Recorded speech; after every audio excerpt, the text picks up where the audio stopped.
Hi, I'm James Dunn. Welcome to the Inside Network.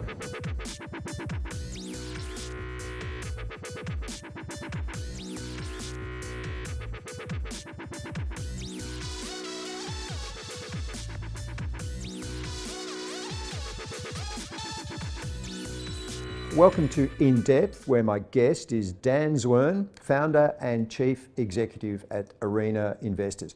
Welcome, Dan. Thanks for having me. Good to be here. Real pleasure to have you here. We're really looking at the credit environment as we close out 2023, and we've got higher rates, softer and arguably weakening consumer confidence, and slower growth. So just how worried should investors be about whether there are tough times being signalled by the credit market?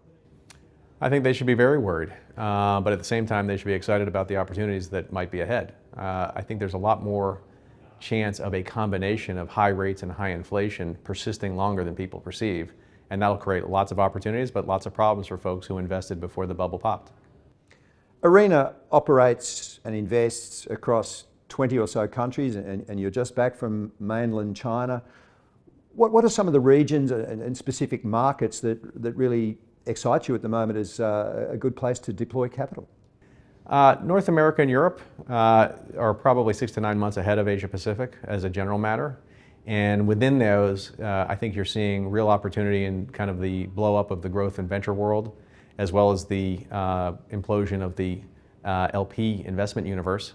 And then finally, in the last 6 months, we've seen real opportunities start to emerge in commercial real estate. But there's still more ahead in corporate and structured finance as well.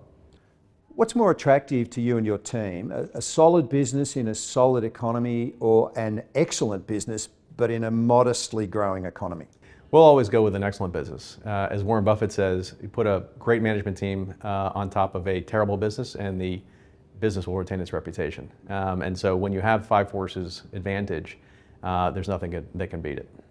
Dan, when you and your team are assessing an issuer, what's the biggest, or some of the biggest, red flags that can emerge from the due diligence process? The past histories of some of the folks involved with management. I think in this bubble environment, we've seen a lot of covered over actions that are going to start to emerge as the tide goes out. That raises an obvious question about the pandemic period, Dan, when we were all confined to home a lot of the time, conducting our business over Zoom and Teams.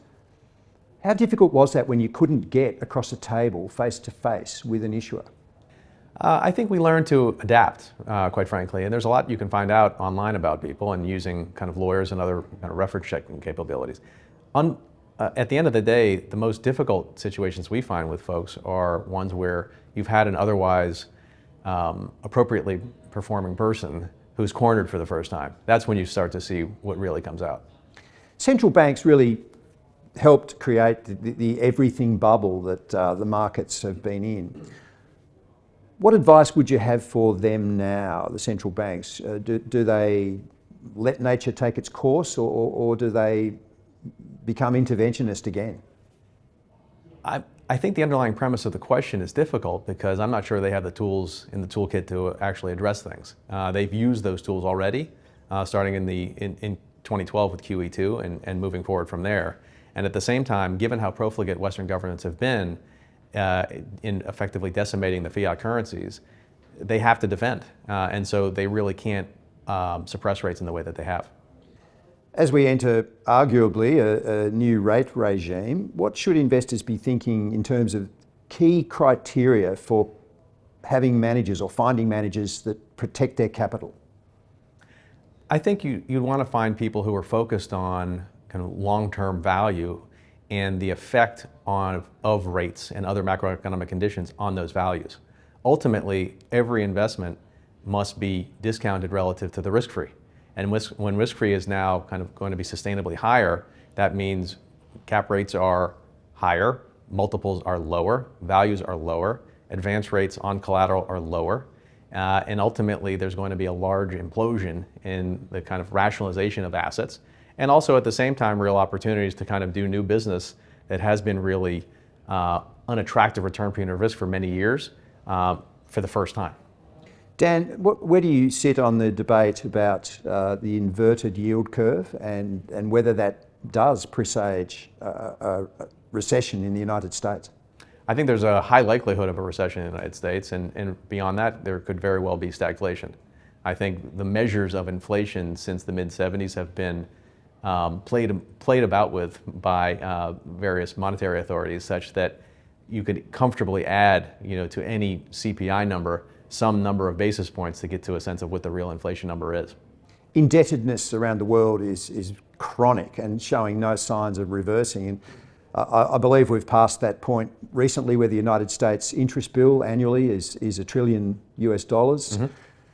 What are your thoughts from a long period of participating in the fixed income markets and knowing them well? How does this all end? Well, I think we're due for a long period of financial repression.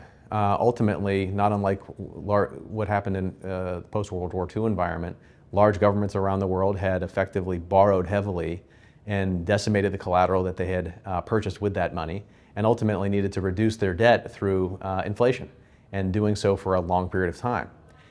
When you think about what's in the best interest of politicians and monetary authorities, it's really to kind of have an optimized combination of rates and inflation that will persist long enough to kind of lower that debt bill, and at the same time not create a Weimar on one side or a Dust Bowl on the other. You've just been in mainland China. That China's not gone in a direction that most people expected. It was meant to become more liberal and more open, and circumstances have changed the way the Chinese view the world. Again, how does that play out, do you think, over, let's say, a 5 to 10 year time frame?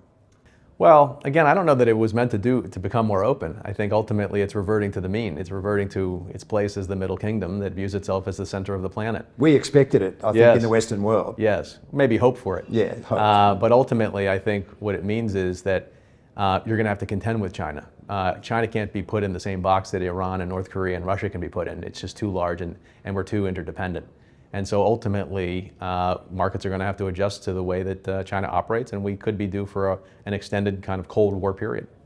Always a fascinating world, Dan. When you're traveling around the world, what do you like to read on a plane? Do you tune out and read novels, or are you taking in more financial information? It's a combination of things like philosophy and history and the latest business books that are out there.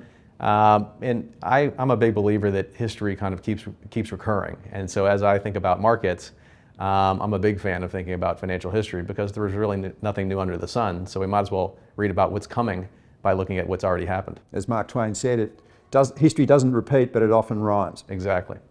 Dan Zwirn from Arena Investors, it's been a pleasure chatting. Thanks for having me. I appreciate it.